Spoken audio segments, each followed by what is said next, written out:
अस्सलाम वालेकुम dear students, class 10th। बेटा आप लोगों के साथ जो मेरा ये लेक्चर नंबर 9 है और ये हम आर्टिकल आज डिस्कस करेंगे चैप्टर 10 का pneumonia. Pneumonia is an infection of lungs in which lungs are filled with fluid and pus. दो बातें याद रखनी हैं। जो नमूनिया है ये इन्फेक्शियस डिजीज़ है। अच्छा याद रखें, नमूनिया इन्फेक्शियस भी हो सकता है, एस्पायरेशनल भी हो सकता है। दो तरह के नमूनिया होते हैं, लेकिन जो क्योंकि आर्टिकल हम जो पढ़ रहे हैं बुक का जो आर्टिकल है वो इन्फेक्शन से रिलेटेड है, तो हम बात करेंगे इन्फेक्शियस नमूनिया की।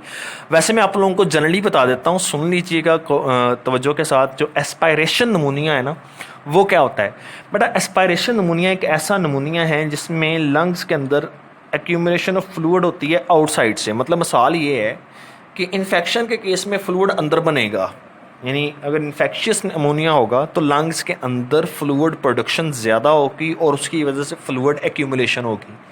लेकिन इन केस ऑफ एस्पायरेशन नमूनिया, जब आप स्वाल्विंग का प्रोसीजर कर रहे होते हैं ड्यूरिंग डाइजेस्टिव सिस्टम में, जब आप खाना खा रहे हैं, आप लोग जब लिक्विड मतलब बॉडी में इनटेक कर रहे हैं, तो उस दौरान अगर फूड जो है यानी लिक्विड फूड जो आपकी है वो एसोफेगस में इंटर होने की बजाय ट्रेकिया में इंटर हो जाए और वो जाके आहिस्ता आहिस्ता लंग्स में भरना शुरू हो जाए, तो इसको हम क्या बोलते हैं?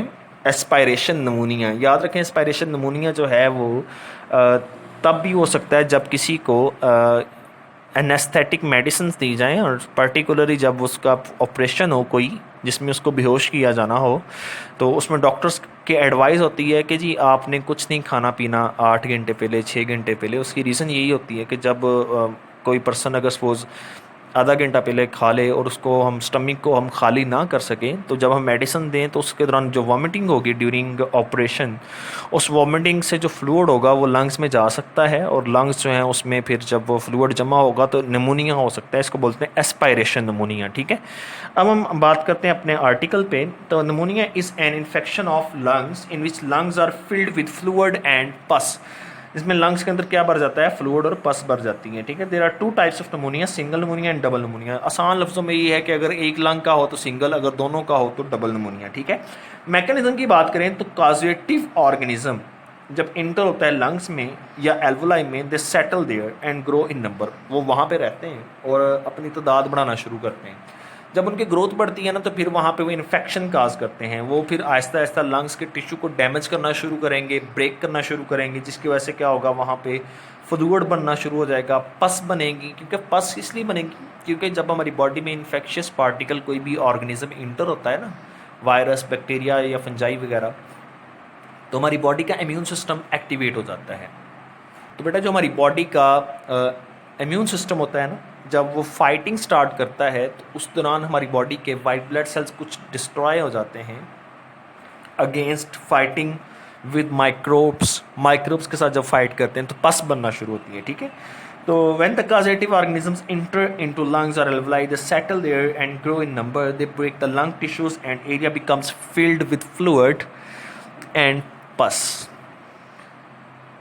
अल्टीमेटली हमें ऐसे नज़र आएगा कि lungs are appear to be filled with fluid. ऐसे लगेगा कि लंग्स भर चुके हैं। ठीक है, यानी हम कह सकते हैं lungs are appeared to be filled. ठीक है, जैसे कहते हैं फेफड़ों में पानी पड़ जाना। ठीक है, आम लफ्ज़ों में इसको ये कहते हैं। ठीक है, क्लियर हो गया बेटा यहाँ तक? अब इसकी काजेस क्या है? Most common cause of pneumonia is a bacterium which is streptococcus pneumoniae. इसके अलावा वायरल इन्फेक्शन भी हैं और फंगल इन्फेक्शन भी हैं, लेकिन मेन काज हमारे पास स्ट्रेप्टोकोकस निमोनाई है। ये एक बैक्टीरिया है जो क्या काज करता है? निमोनिया काज करता है, इसलिए इसका नाम भी क्या है? स्ट्रेप्टोकोकस निमोनाई। अगर हम डिस्कस करें इसके सिम्टम्स पे, तो सिम्टम्स में हमारे पास symptoms of pneumonia include cold followed by high fever. पहले कोल्ड होगा, फिर फीवर हो जाएगा, then shivering, then cough with sputum production. अब बेटा अकेले अकेले पॉइंट को डिस्कस करें। कोल्ड क्यों होगा? सिंपल सी बात है बेटा, जब लंग्स में फ्लूइड एक्यूमुलेशन हो जाती है ना, तो जो एयर आती है जब वो लंग्स में इंटर होती है, क्योंकि ऑलरेडी वहाँ पे पानी भरा हुआ है, तो वहाँ पे जब एयर गुजरेगी ना तो उसकी वजह से जो है वो चिल्स लाइक कंडीशन डेवलप होती है। हाई फीवर क्यों है? क्योंकि इन्फेक्शन है। याद रखें, जब भी बॉडी में हमारी इन्फेक्शन होता है ना तो तब जो है उससे फीवर लाइक कंडीशंस यानी टेम्परेचर बॉडी का बढ़ना शुरू होता है। उसकी रीज़न क्या होती है? जब भी कोई इन्फेक्शन इस तरह माइक्रोबियल इन्फेक्शन होता है ना तो उसमें ऐसे केमिकल्स हमारी बॉडी में पैदा होते हैं जो हमारी बॉडी का टेम्परेचर बढ़ा देते हैं। इन केमिकल्स को पायरोजेंस कहते हैं। कभी डिस्कस करेंगे इंशाल्लाह आप लोगों के साथ फर्स्ट ईयर सेकेंड ईयर की बुक्स में, लेकिन अभी फ़िलहाल याद रख लें कि पायरोजेंस होते हैं केमिकल्स जो माइक्रोब्स जो हमारी बॉडी में जब इंटर होते हैं तब वो पैदा होते हैं और उनकी वजह से क्या होता है, हमारी बॉडी का टेम्परेचर बढ़ जाता है। That will lead to fever. Shivering होगी, कपकपी होगी, ठीक है। कफ विद स्पूटम, कफ होगी लेकिन स्पूटम के साथ। What is sputum? स्पूटम को बेटा उर्दू में बलगम कहते हैं, क्योंकि मैंने अभी डिस्कस किया कि म्यूकस प्रोडक्शन इतनी बढ़ जाती है, फ्लूइड वहाँ पे हो जाता है, पस बन जाती है।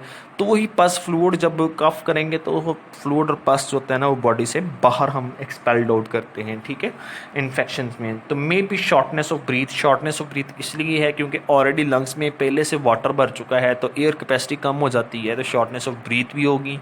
And patient skin colour change and become dusky और पर्पलिश ड्यू टू हाइपोक्सिया। बेटा व्हाट इज़ हाइपोक्सिया? हाइपोक्सिया एक ऐसी कंडीशन को बोलते हैं जिसमें पुअर ऑक्सीजन इन ब्लड, यानी ब्लड में ऑक्सीजन बहुत कम हो और वो जब ब्लड जब जाएगा, क्योंकि अब ऑक्सीजन नहीं है इतनी, तो ऑक्सीनेटेड ब्लड नहीं होगा, वो मिक्सचर जाएगा जिसमें बहुत ज़्यादा कम ऑक्सीजनेटेड है और हाई जो है वो कार्बन डाइऑक्साइड की अमाउंट मौजूद है। तो ऐसे जो ब्लड होता है उसका कलर जो होता है वो पर्पलिश होता है due to presence of carbon dioxide, या हम कह सकते हैं due to presence of deoxygenated blood की वजह से जो होता है उसका कलर जो होता है वो पर्पलिश आ जाता है। इसके ट्रीटमेंट में वैक्सीन्स हैं। बड़ा याद रखें, जो वैक्सीन्स होती हैं ना ये किसी भी डिजीज़ की प्रिवेंशन के लिए यूज़ की जाती हैं, ठीक है, यानी प्रिवेंशन ऑफ नमूनिया। तो नमूनिया के लिए जो हम प्रिवेंटिव मेजरमेंट्स में लेके जाएंगे वो वैक्सीन्स होंगी, यानी वैक्सीन जो है वो प्रिवेंट करेंगी नमूनिया को against production of producing antibodies against Streptococcus निमोनियाई जो बैक्टीरिया है, ठीक है। और एंटीबायोटिक्स क्या होती हैं? बेटा एंटीबायोटिक्स होती हैं फॉर ट्रीटिंग नमूनिया, ये याद रख लें। ट्रीटमेंट और चीज़ है एंड प्रिवेंशन और चीज़ है। प्रिवेंशन कहते हैं एहतियात और ट्रीटमेंट कहते हैं इलाज। यानी अगर किसी को नमूनिया है नहीं लेकिन हम चाहें कि इसको नमूनिया हो ना तो हमें वैक्सीन लगानी पड़ेंगी, लेकिन अगर किसी को हो गया है तो हमें फिर उसको एंटीबायोटिक्स देनी पड़ेंगी। बेटा एंटीबायोटिक्स ऐसे केमिकल्स हैं जो बैक्टीरियल इन्फेक्शन के ख़िलाफ़ यूटिलाइज होते हैं। तो ये था हमारा आर्टिकल आज का, नमूनिया। कोई क्वेश्चन हो तो बेटा पूछिएगा। नेक्स्ट आर्टिकल में इंशाल्लाह एज़मा डिस्कस करेंगे, यानी एस्थमा डिस्कस करेंगे।